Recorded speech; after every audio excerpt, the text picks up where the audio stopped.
Okay, let's start putting everything into the barrel of the case. I'll always start with the low reverse piston, return spring, and then we'll bolt the sprag in, secure it with the snap ring. From there, we'll move to the parking linkage and then install the output shaft assembly, the governor and governor cover distributor, etc.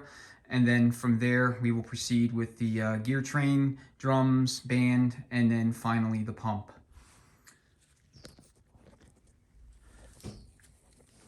Okay, first things first, go ahead and lube up your sealing surfaces down here for the low reverse piston.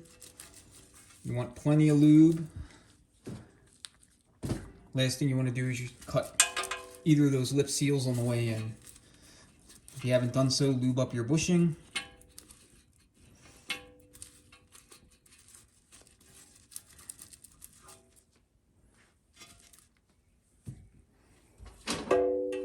Okay, low reverse piston takes two seals. I'm calling them lip seals, but these are actually square cut seals, but same principle.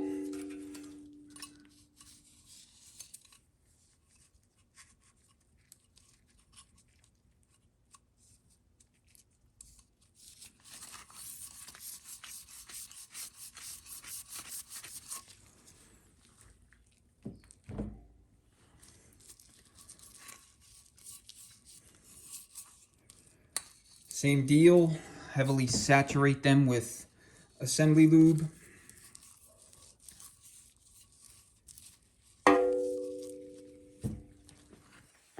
And then just carefully lower the piston into place and press it in.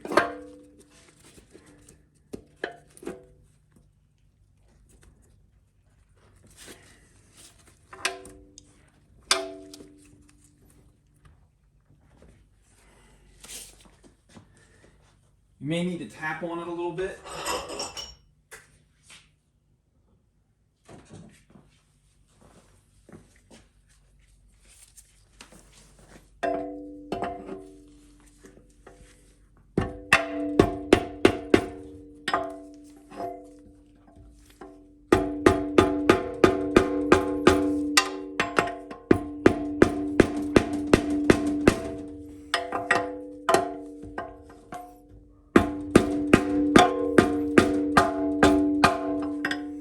And then once you hear that solid thud,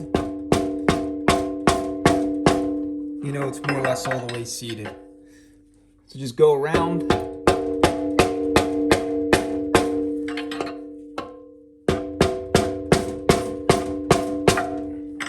And tap it in.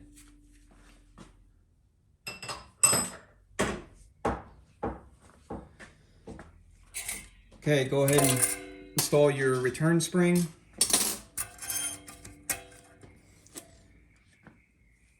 And then what you're going to need to do is you're going to install your race.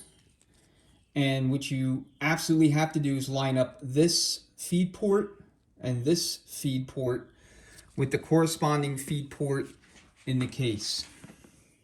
So I'm going to move the camera so you can see it.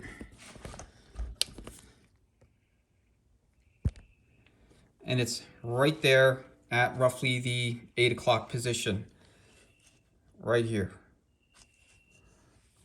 So easiest way to do that, at least what I like to do, I'll just go ahead and index the race. So just take a marker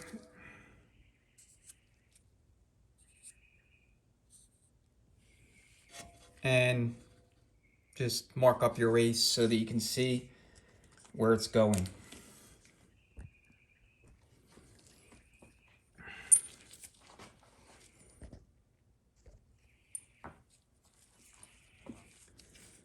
All right, next thing I'll do is I will install little guide pins.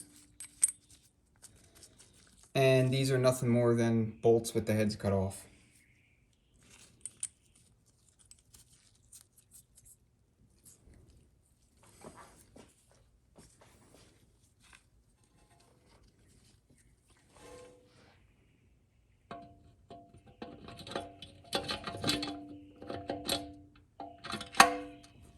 Okay, just lower it in.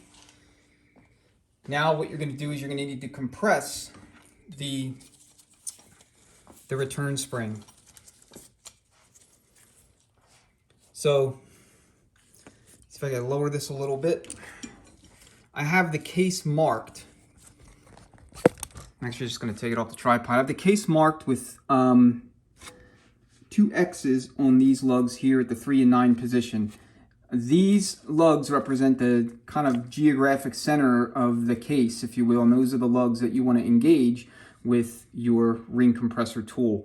Now, if you don't have a ring compressor tool, you're going to need one. You're going to need some way of compressing this spring so that you can, ultimately get the snap ring in behind it, because the snap ring, this here, is going to be what secures that spring in place, and it's going to, sit between the return spring and the race, right underneath the race.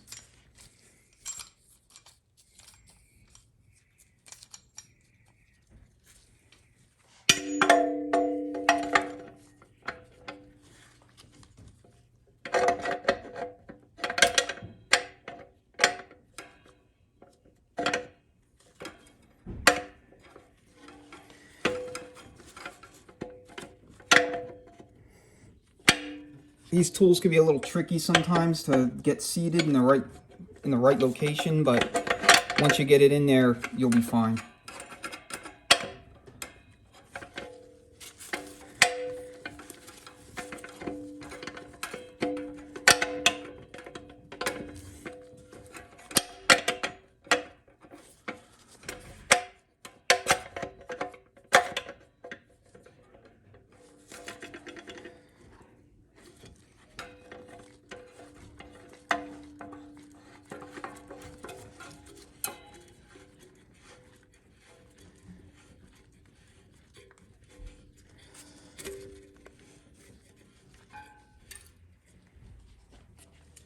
Okay, with the spring fully compressed now, what you're going to do is you're going to orient the transmission so that the rear is facing you, and you can install your race to case bolts.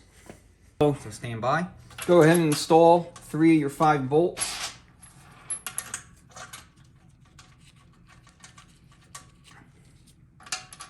(7/16) on these.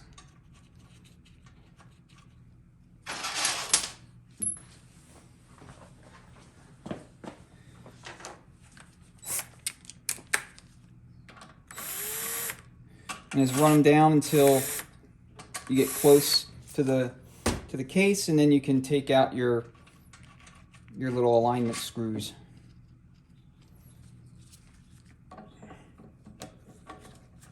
And I cut this one a little too short, so I'll need some pliers.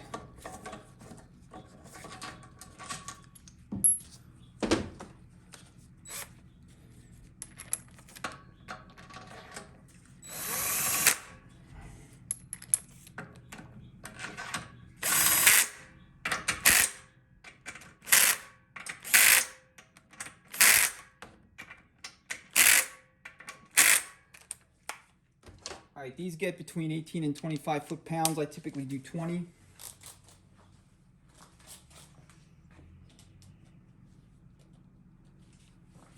And then I just go, start here and then every other one until they're all torqued.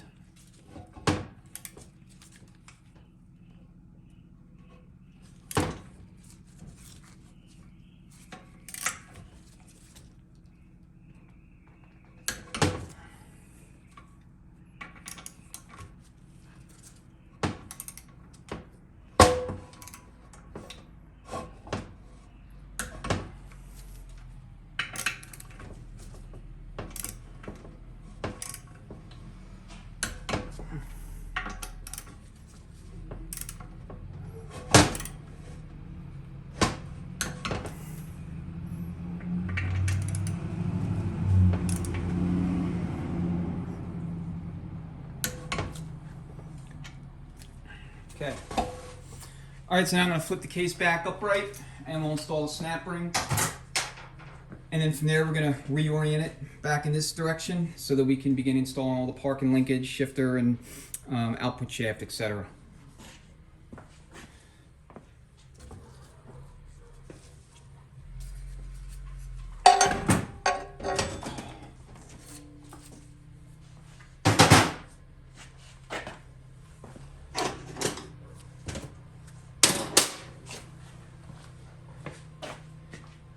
I'm gonna move you a little closer so you can see what's going on.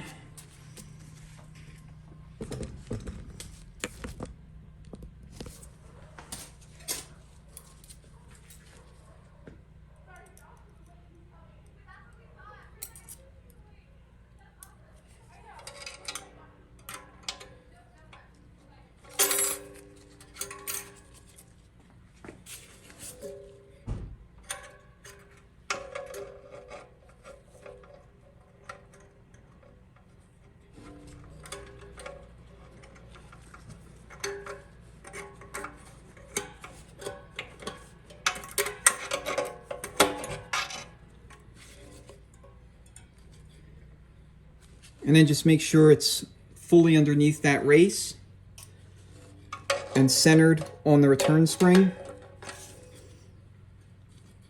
And you should be able to release your ring compressor tool.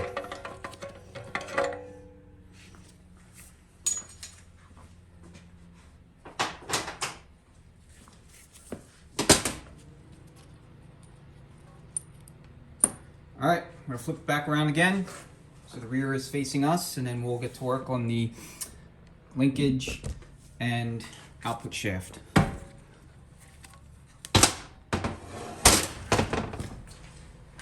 First thing you're gonna wanna do is install your thrust washer for the parking gear to the case.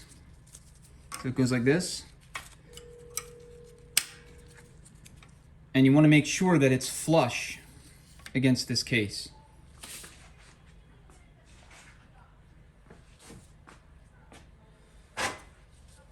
And next, go ahead and install your selector shaft. Some assembly lube on it.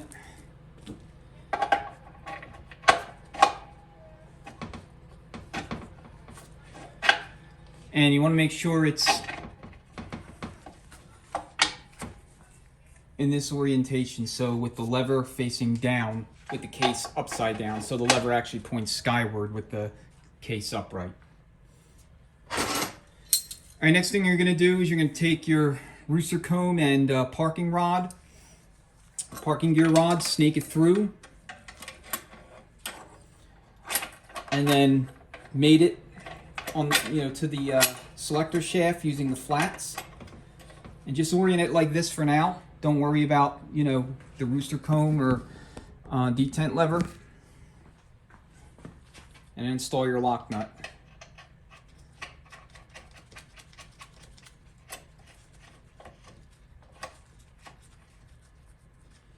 My lock nut is 7/8.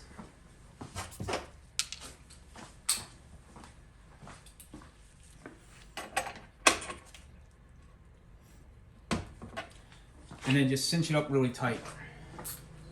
All right, next, go ahead and situate the rooster comb on the detent roller. So take a screwdriver, simply press the detent roller out of the way to allow the rooster comb to clear and nest onto it.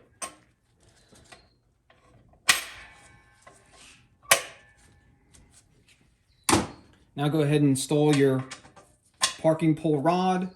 Parking pole itself, the pole is going to face in this direction, so this little nub here for the parking pole spring is going to face out toward you. Then you're going to install your parking pole spring in this direction. It's going to face like so, just like that. Okay, next, go ahead and install your parking rod guide. The boss or embossed portion faces out toward you. These are 2 1/2-inch bolts.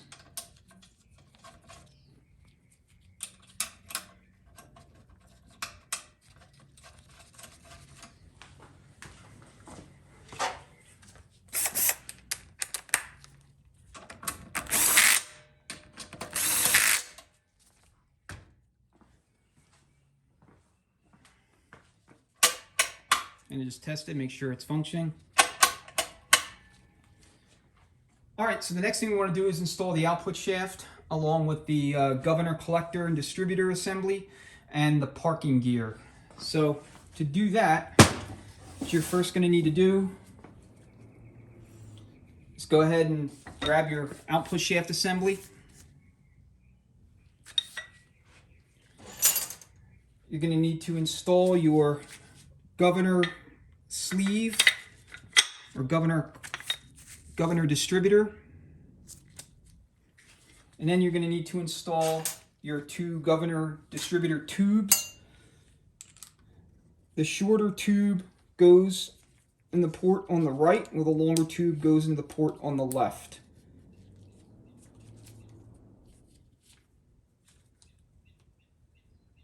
So it'll look like this. Let me move this out just a little bit and you get a better view. Okay, just like this.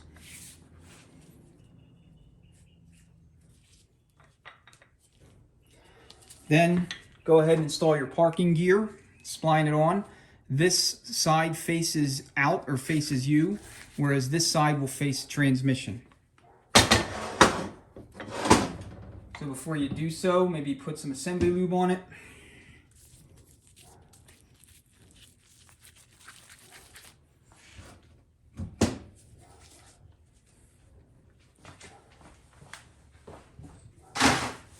And then simply spline it on.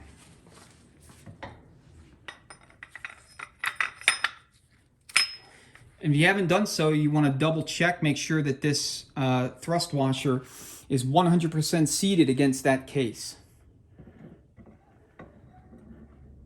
And then just simply maneuver it in over the bushing, line up your 2 feed ports with those in the case.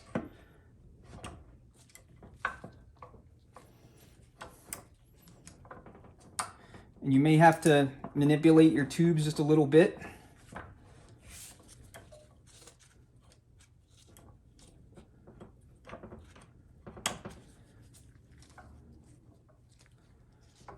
You know, you do the best you can to get it aligned.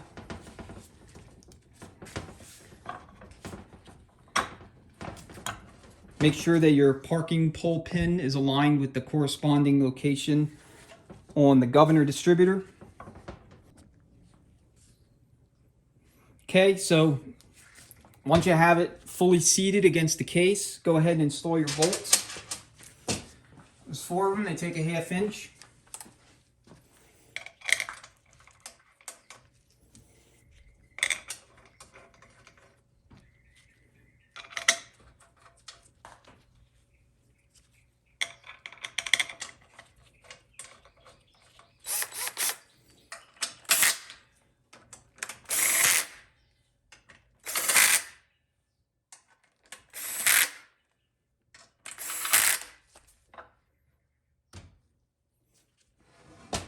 Okay, just validate that the output shaft moves freely and that there's no issues. All right, so now we're ready to torque all these bolts up. So stand by while I grab the torque wrench.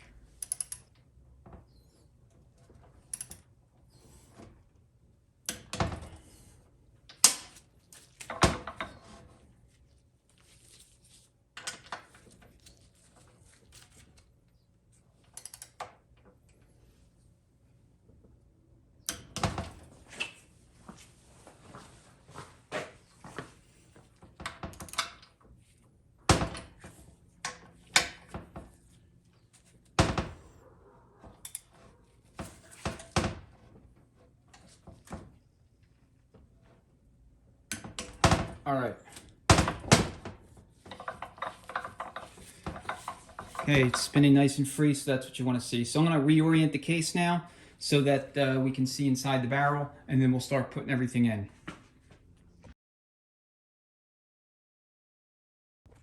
All right, so the first thing we're going to do is install the new low roller assembly into the low reverse hub.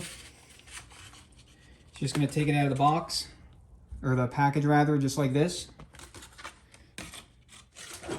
And then you're just going to carefully drop it into the hub. All right. Install it clockwise. Just carefully work it in.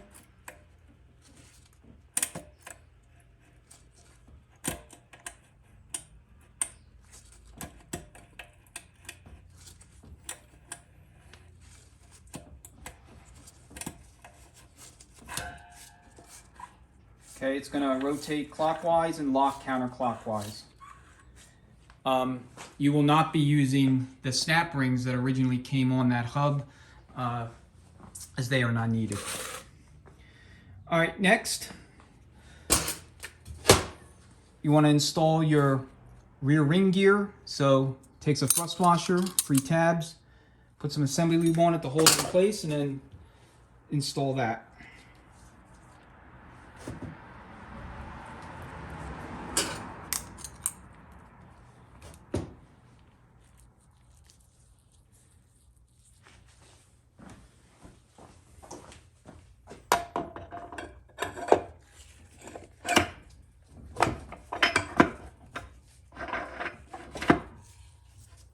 All right, and then make sure you have the snap ring groove exposed.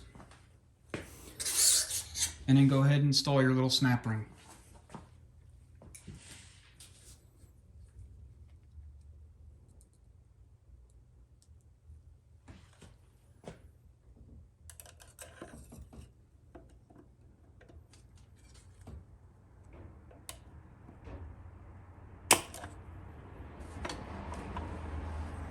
Just double check it, make sure it's fully seated. Looks good. Okay, now it's time for the low reverse clutch pack. So you will have your snap ring and then a wave plate and 5 frictions, 5 steels, and your top pressure plate. Okay, make sure you install the good side, so to speak, facing the frictions. So this is the top side, this is the side facing the frictions.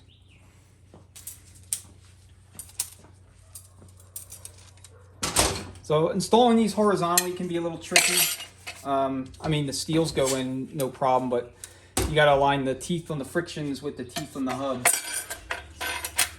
So what I like to do is I'll just line up, you know, one set here on one of the little lugs, and then just slide it on in.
All right, then your snap ring. No particular orientation for this, as long as it's in there.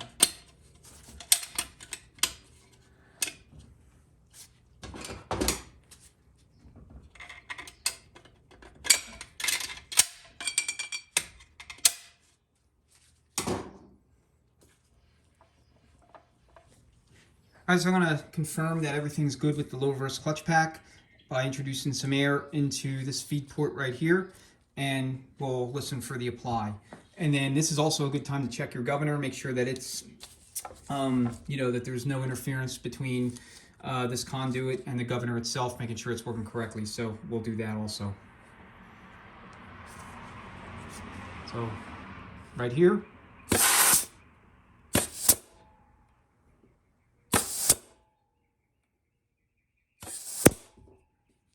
Okay, we have good apply, good return, so I'm happy with that. Next, when you do the governor, when you introduce air into one port, you got to block off the other, otherwise, just leak out.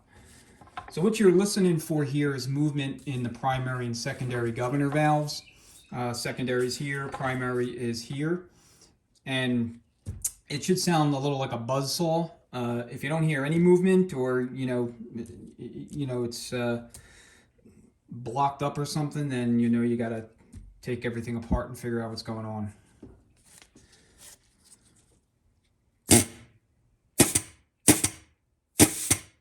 Okay, that's one side. Here's the other. Okay, so the next thing we're going to install is the rear planet. Just go ahead and lube up your 2 thrust washers, 5 tabs for these thrust washers, and then install your planet.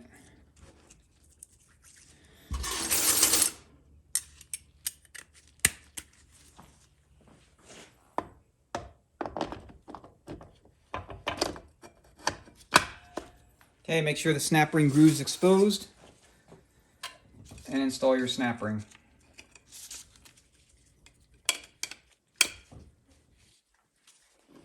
And just double check, make sure it's completely seated. Okay, at this time you want to install your downshift lever, because once the sun shell's in, it's going to be very, very difficult, if not impossible, to get it into the case, or into its position. And then it's going to have a washer, a nut, and an O-ring seal, so you want to put those on also. Nut's 1/2 inch. So I know you can't see it, but you put the O-ring in first, then your washer, and then your nut.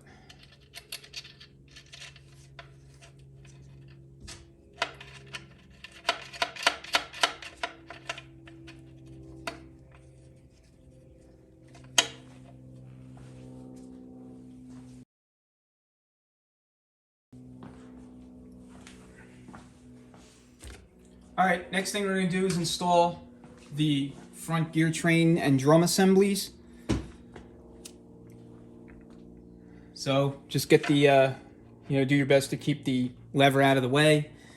And then you're going to just carefully maneuver your assembly into place over the output shaft.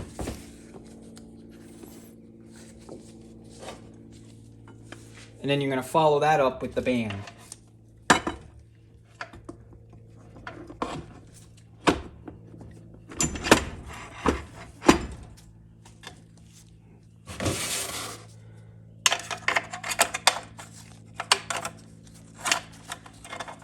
All right, just like that.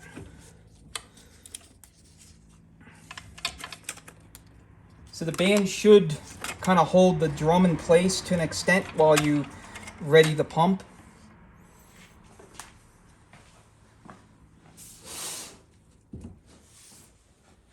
So lube up the sealing surface for your pump O-ring and your gasket.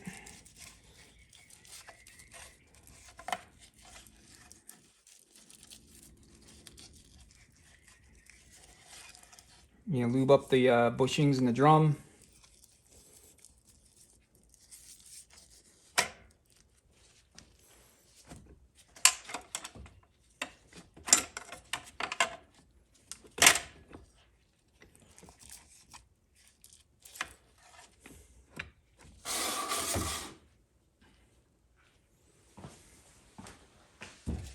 And stick your gasket in place. If you're using a Trans-Tech gasket, the branding faces out toward you.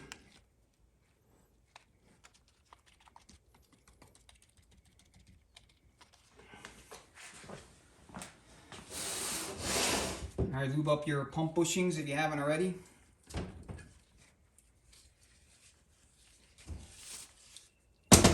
And make sure that the selective washer is in place. Okay, so what I'll do with the pump is I will line up the feed ports for the converter forward and direct clutch with those in the case and hoist it on in kind of like this, slinging it in so that it will seat in its location on direct drum.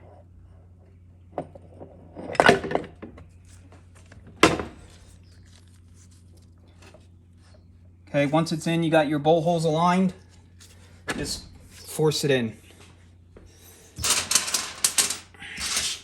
go ahead and install your bolts part way.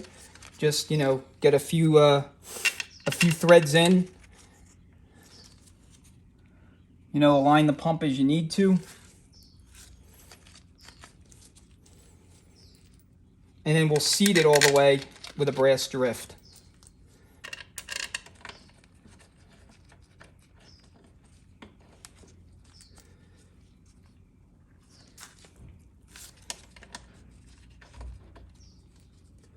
And this one's not 100% aligned, so it's got to come counterclockwise just a hair. So if that's the case, you can, again, use a hammer and a drift to tap it where you need it to go.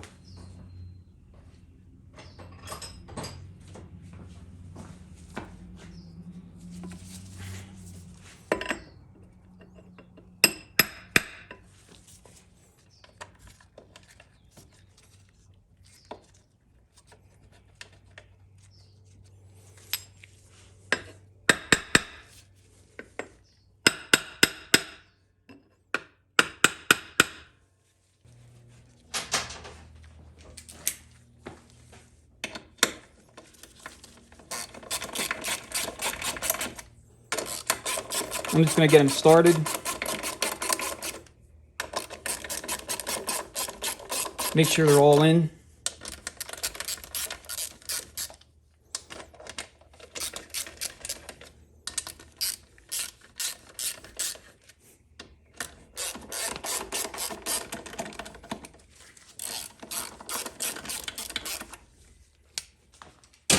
Okay. Should be able to zip them down.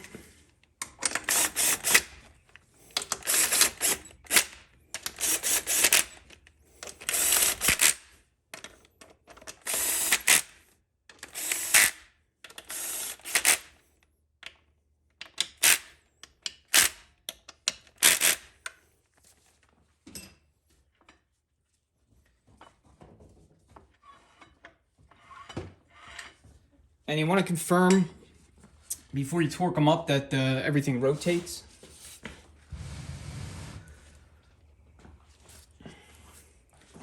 So go ahead and install your input shaft. And when you do so, you want the longer splines here on the left facing in. All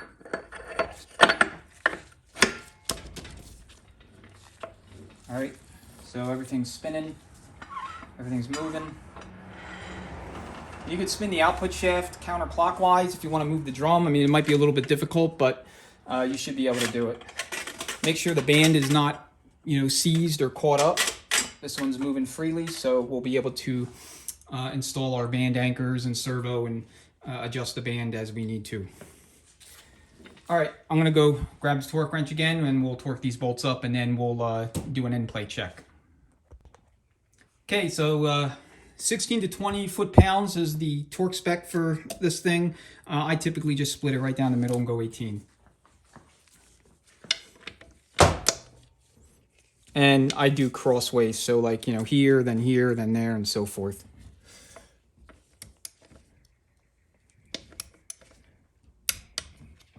I apologize in advance if you can't really see what I'm doing, or if my hands are in the way. It's just a little awkward trying to torque this thing on the bench. I don't know of any commercially available fixtures for these transmissions. I'm sure that you can have one fabricated. I don't see these enough for me to do that, but you know, I wouldn't be opposed to having one built if, you know, the price was reasonable and you know, it could be done.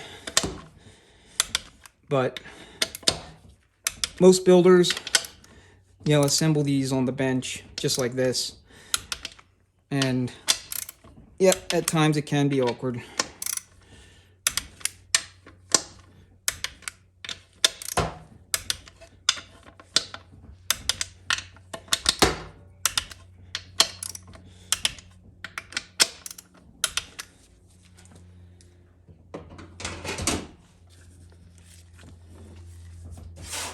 All right, it's torqued up. Everything's still moving like it should. So, gonna reposition the camera once more. We'll do an end plate check and case air check.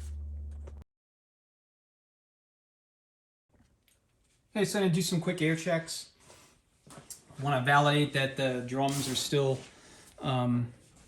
still maintain their sealing integrity for those clutch circuits. So for direct, we already tested the reverse and the governor, so we know they work. So we'll start here, direct.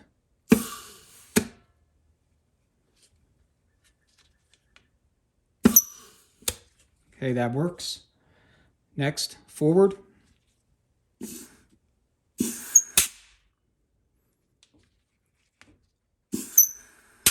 I see you get that amount of air rushing out once you pull your nozzle out.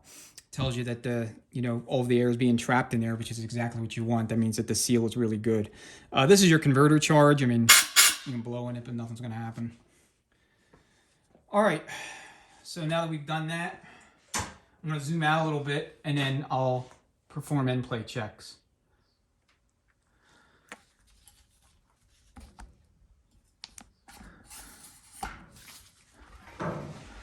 So we have a dial indicator set up. I'm going to show you the whole procedure with it zoomed out like this, and then I'll zoom in on the dial indicator so that you can see what the end plate reading is. So what you want to do is you want to take your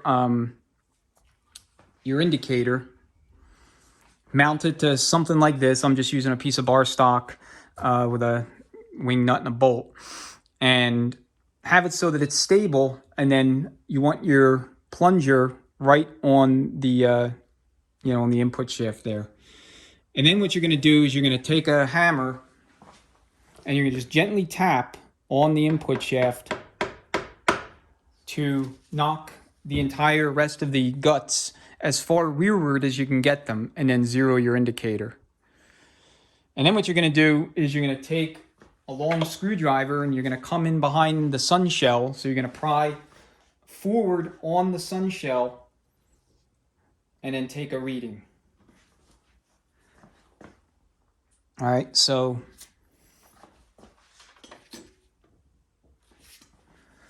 let's see what we got.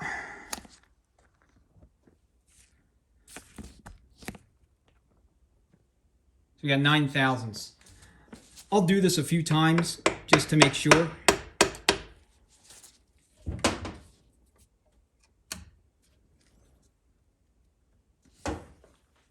Spec calls for between 8 and 44 thousandths of an inch. So as long as you're within that range, you're good. For high performance, I typically like to keep it between 8 and 30 thou maximum.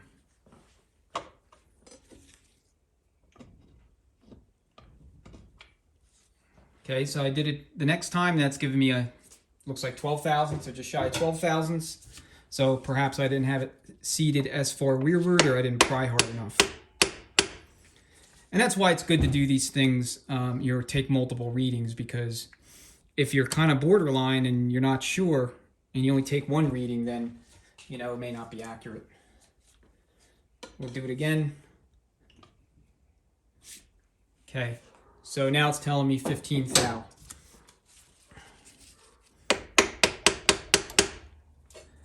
And I'll keep doing it until I get a reading that's, within a thou, back to back.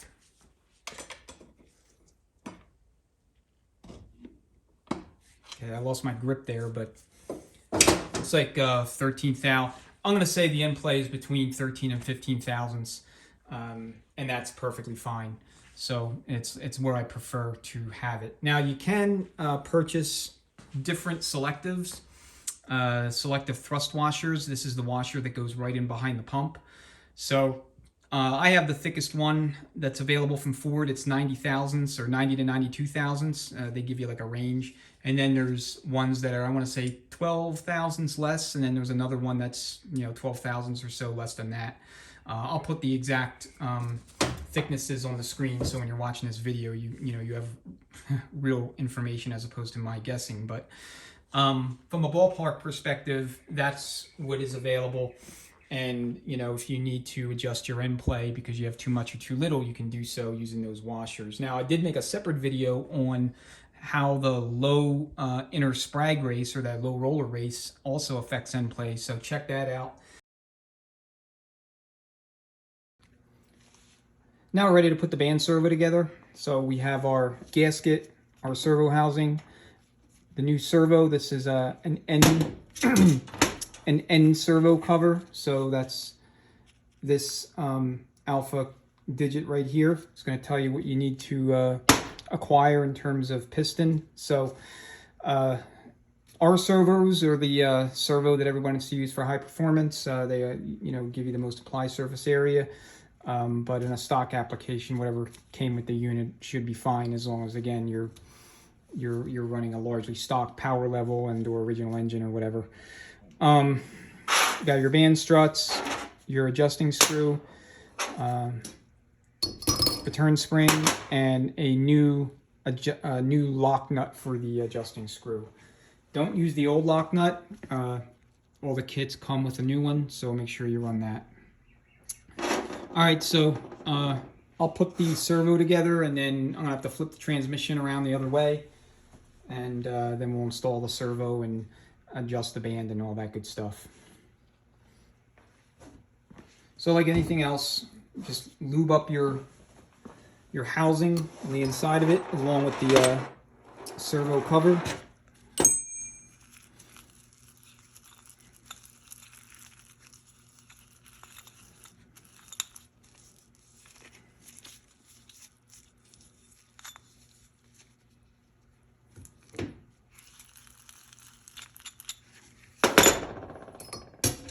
And then lube up your piston.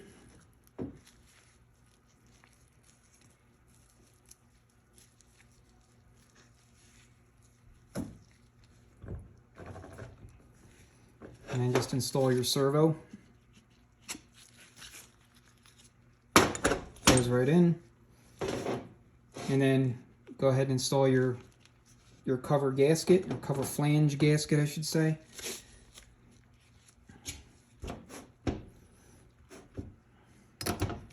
And then your spring. Okay, I'm going to go ahead and reorient the case, and then we'll install the servo assembly. Okay, go ahead and lube up your bore.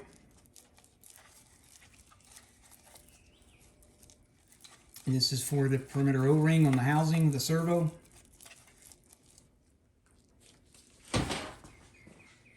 And then grab your assembly.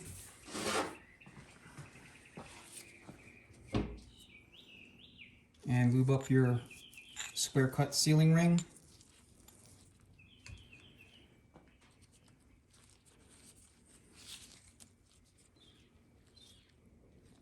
And it's going to go in like so.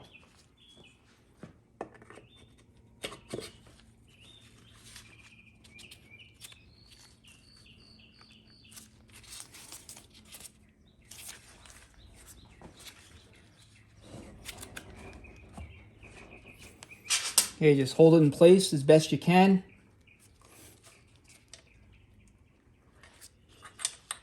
And then work in your bolts. 4 half-inch bolts.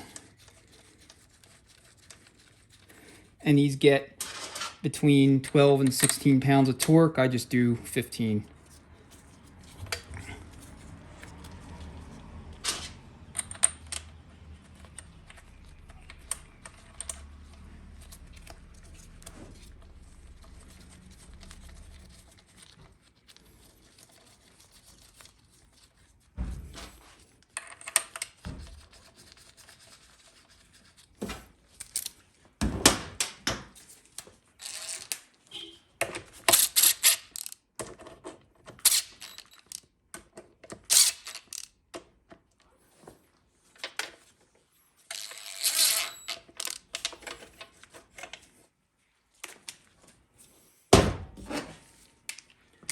All right, got the torque wrench already set.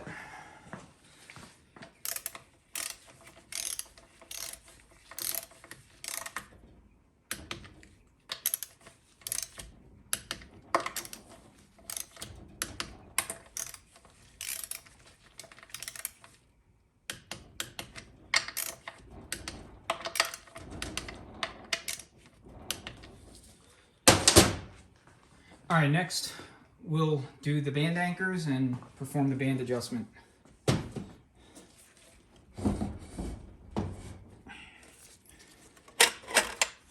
All right, so get your band set up. You're going to take this strut here, the H-shaped strut. It's going to go here. You're going to interlock it like this.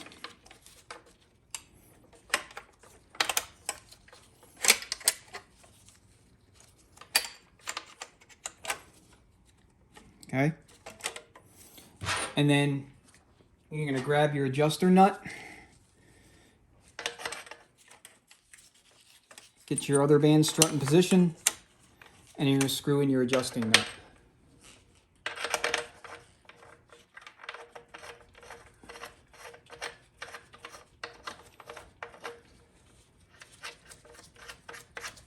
Okay, so I flipped the trans back around again so we can see what's going on with the band adjustment.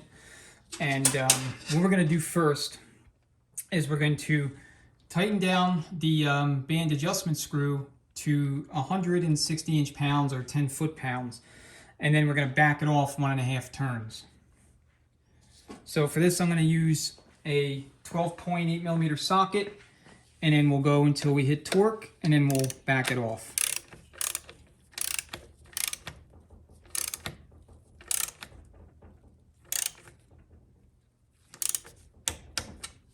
Okay.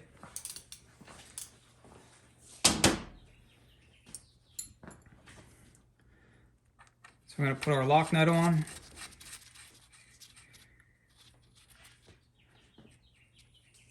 And then I'm going to back off 1.5 turns. In fact, I have to start at 6 o'clock. So here's the first turn.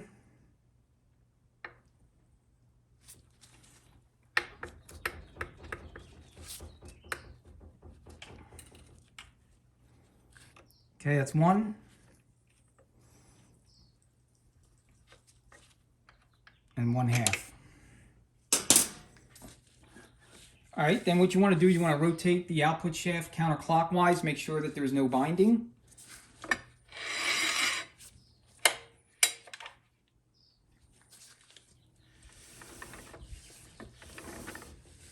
All right, the drum should rotate freely under the band. And then if you think you need to, you can back it off just a little bit. So I'm going to do that. I'm going to back it off just a hair. And then that should account for any movement that occurs when I'm torquing it to spec. That is the lock nut. So lock nut gets 40 foot-pounds.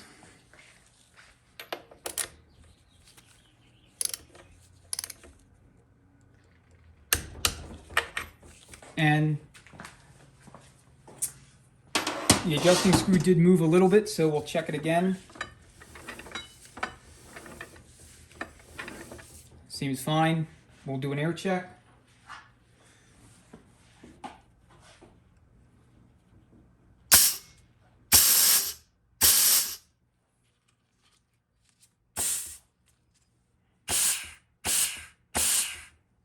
Okay. All right, I'm good with that. So at this point, we're ready to install the valve body.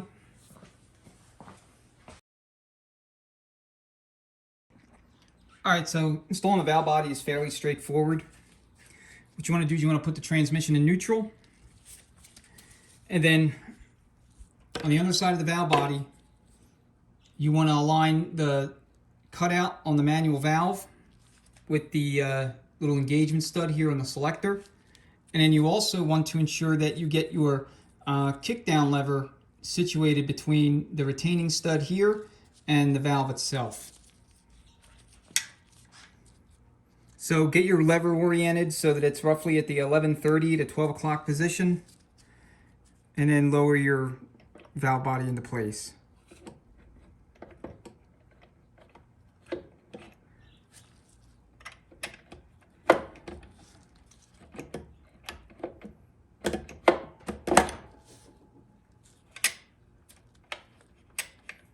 And if it moves around like this, then that means you missed it. So just reset.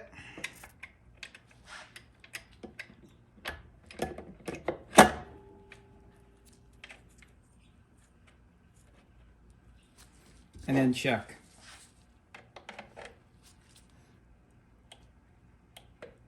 And you could feel it move against the valve under tension. All right, go ahead and install your bolts. The 2 long bolts go through the filter, and then the rest of them go around the perimeter.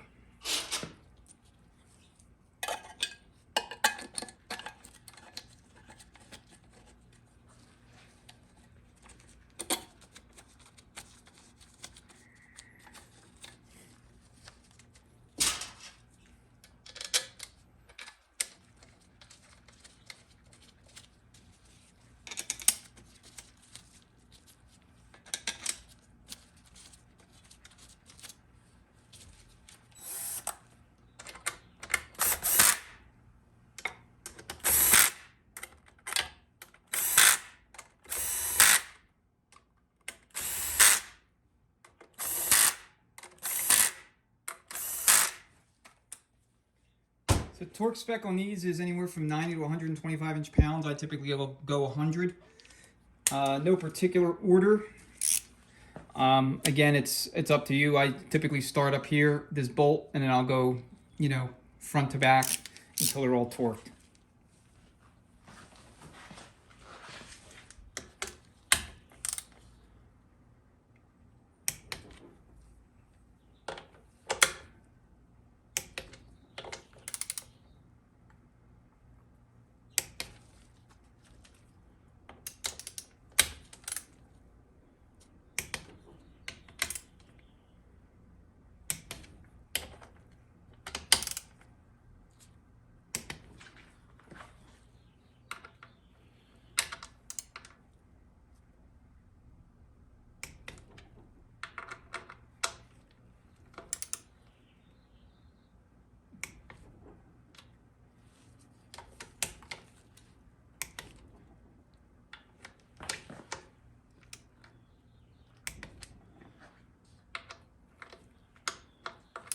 And then just check them all, make sure that you got them all.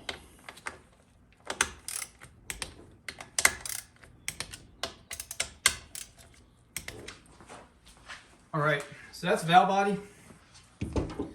Pretty simple deal. So as I mentioned at a couple of points in the video, we're not going to actually put the pan gasket on. We're just going to put the pan with a couple of bolts on because the pan that's going to go on this transmission permanently hasn't been purchased yet. The new owner will probably put one on, you know, at some point when this thing's ready to go back in. It's a project vehicle, so it might be a little while, but you would put the pan bolts on, and again, I want to say the torque is somewhere between 90 and 135 or 140 inch-pounds. I'll annotate the video with the correct specs, so you know, regardless of what I'm saying right now. But for most pan bolts on any transmission, anywhere from 90 to 110 inch-pounds is going to seal it. That's pretty universal. There's obviously exceptions, but for the most part, that will get it done. So this transmission was a fairly easy transmission to work on, like if you're a beginner, and or if I was teaching somebody that was a beginner on how to build transmissions that was otherwise mechanically inclined and, you know, had some, you know, time wrenching on vehicles, I would probably choose a C6 to train them on, and maybe a TH350 as a fast follower, because you know, there's not a lot to this unit. It's pretty simple in its layout, and you know, there's not a, you know, relatively speaking, there's not a ton of complexity compared to you know, newer other units. So anyway, thanks for watching. You know, as always, if you have any questions or comments, leave them down below and I will get to them as soon as I can. Enjoy the rest of your day.